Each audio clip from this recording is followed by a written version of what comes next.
वैसे तो हर एक कंपनी का भारत में निवेश करना हमारे देश और देश के लोगों के लिए अच्छी खबर है,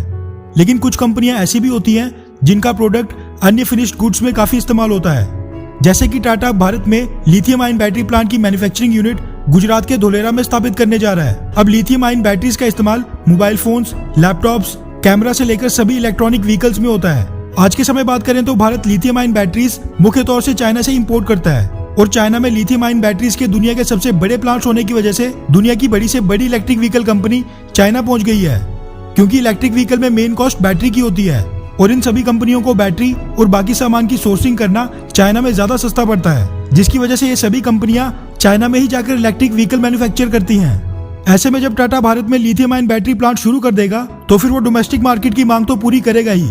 लेकिन फिर भारत में सस्ती सोर्सिंग के चक्कर में और भी इलेक्ट्रिक व्हीकल कंपनियां अपने मैन्युफैक्चरिंग प्लांट स्थापित करने आएंगी।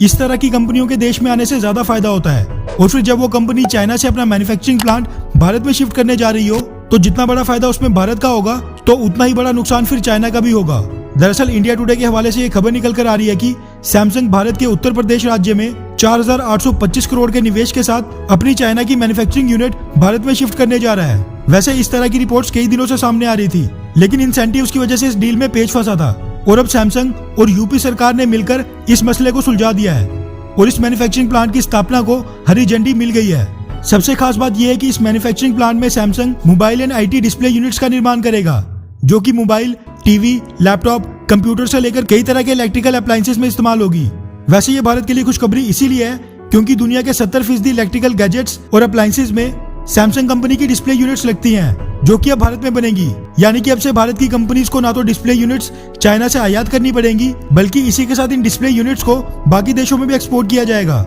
शुरुआत में ये मैन्युफैक्चरिंग प्लांट 1500 डायरेक्ट और इनडायरेक्ट नौकरियां देगा। इस प्लांट को चाइना से भारत में शिफ्ट करवाने के लिए भारत सरकार और उत्तर प्रदेश सरकार ने काफी पापड़ बेले हैं। उनको सैमसंग को चाइना के मुकाबले के tax rebates, stamp duty rebates और कई तरह के इंसेंटिव्स भी देने पड़े, तब जाकर भारत को यह सफलता हाथ लगी है। वैसे खुशी की बात यह है कि भारत में पहले ही बैटरी मैन्युफैक्चरिंग प्लांट खुलने जा रहा है। इसी के साथ Samsung display unit manufacturing plant भी खोलने वाला है,